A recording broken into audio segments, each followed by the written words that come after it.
Radio Lime News Update. നമസ്കാരം. Live news അപ്ഡേറ്റ്സിലേക്ക് സ്വാഗതം. വാർത്തകളുമായി ഞാൻ നിപിൻ.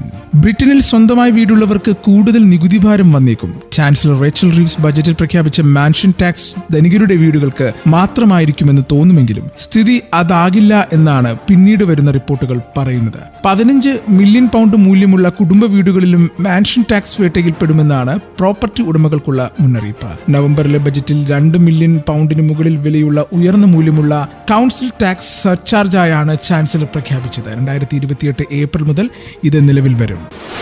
ഫോസ്റ്റർ റെസിഡൻഷ്യൽ കെയറുകളിൽ വളരുന്ന കൗമാരക്കാരിൽ 4-ൽ ഒരാൾ ആത്മഹത്യയ്ക്ക് ശ്രമിക്കുന്നതായി പഠന റിപ്പോർട്ടുകൾ. കുട്ടികളുടെ സുരക്ഷയും സംരക്ഷണവും ഉറപ്പുവരുത്തുന്ന പരിചരണ കേന്ദ്രങ്ങളിൽ അവർ അത്ര സന്തുഷ്ടരല്ല. ഫോസ്റ്റർ റെസിഡൻഷ്യൽ, കിൻഷിപ്പ് കെയർ എന്നിവിടങ്ങളിൽ വളരുന്ന കൗമാരക്കാരിൽ 4-ൽ ഒരാൾ ആത്മഹത്യയ്ക്ക് ശ്രമിച്ചിട്ടുണ്ടെന്ന് ഞെട്ടിക്കുന്ന പഠന റിപ്പോർട്ട് വരുന്നു. 2000-2002 കാലഘട്ടത്തിൽ ജനിച്ച 19,000 പേരിൽ നടത്തിയ പഠനത്തിലാണ് കാര്യങ്ങൾ വ്യക്തമായത്. 17 വയസ്സുകാരിൽ 26% പേർ ജീവനൊടുക്കാൻ ശ്രമിച്ചുവെന്നാണ് കണ്ടെത്തൽ.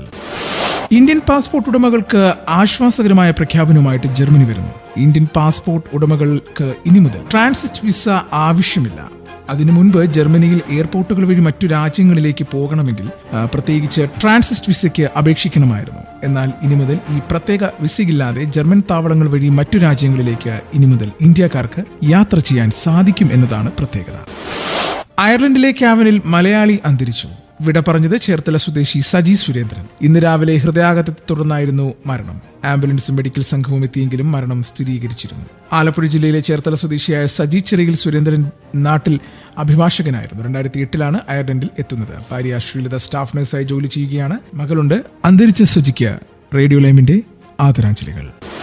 ഇനി നാട്ടിലെ വാർത്തകൾ. തെലങ്കാനയിൽ വിവിധ ഗ്രാമങ്ങളിലായി 500ഓളം തെരുവ് നായ്ക്കളെ വിഷം ഉള്ളിച്ചെന്ന് ചത്ത നിലയിൽ കണ്ടെത്തി. പഞ്ചായത്ത് തെരഞ്ഞെടുപ്പിൽ നൽകിയ വാഗ്ദാനം നിറവേറ്റുന്നതിനായി തെരുവ് നായ്ക്കളെ വിഷം നൽകി കൂട്ടക്കൊല ചെയ്തെന്നാണ് ആരോപണം. കാമറഡി ജില്ലയിലെ ഭവാനിപ്പേട്ട്, പൽവഞ്ച, ഫരീദ്പേട്ട്, വാടി, ബന്ദരാമേശ്വരപ്പള്ളി എന്നീ ഗ്രാമങ്ങളിലാണ് തെരുവ് നായ്ക്കളെ വിഷം കുത്തിവെച്ച് കൊന്നൊടുക്കിയതെന്ന് മൃഗസ്നേഹികൾ ആരോപിക്കുന്നു. സംഭവത്തിൽ മൃഗസംരക്ഷണ പ്രവർത്തകനായ അതുലാപുരം ഗൗതം പോലീസിൽ പരാതി നൽകി.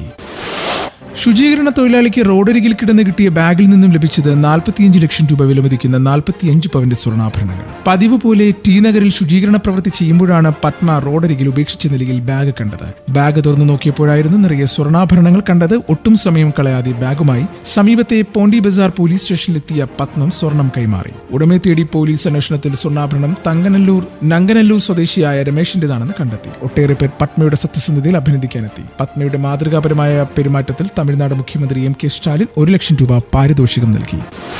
കൈക്കൂലി ആരോപണവുമായി ബന്ധപ്പെട്ട് വിവാദമായ കശുവണ്ടി ഇറക്കുമതി അഴിമതി കേസിൽ കൊല്ലം സ്വദേശിയായ വ്യവസായി അനീഷ് ബാബുവിനെ എൻഫോഴ്സ്മെന്റ് ഡയറക്ടറേറ്റ് അറസ്റ്റ് ചെയ്തു. ഒളിവിൽ കഴിഞ്ഞിരുന്ന അനീഷ് ബാബുവിനെ ഇന്ന് കൊച്ചി പച്ചാളത്ത് നിന്നാണ് അറസ്റ്റ് ചെയ്തത്. ഇതിനിടെ കേസുമായി ബന്ധപ്പെട്ട അഴിമതി ആരോപണങ്ങളിൽ വിജിലൻസ് അന്വേഷണം മുന്നോട്ട് പോകുന്നില്ലെന്ന് കാട്ടി കേന്ദ്ര അന്വേഷണം ആവശ്യപ്പെട്ട് അനീഷ് ബാബു നൽകിയ ഹർജി ഹൈക്കോടതി ഇന്ന് പരിഗണിച്ചു. അന്വേഷണത്തോട് അനീഷ് ബാബു സഹകരിക്കുന്നില്ലെന്ന് വിജിലൻസ് ഹൈക്കോടതിയെ അറിയിച്ചു.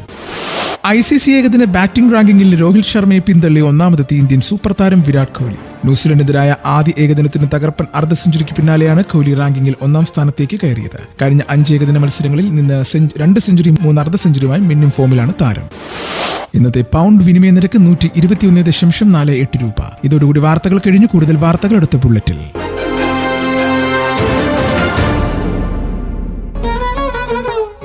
കൂടുതൽ വാർത്തകൾക്കും വിശേഷങ്ങൾക്കുമായി റേഡിയോ ലൈം ആപ്പ് ഡൗൺലോഡ് ചെയ്യൂ. പ്ലേ സ്റ്റോറിൽ നിന്നും ആപ്പ് സ്റ്റോറിൽ നിന്നും. Radio lime.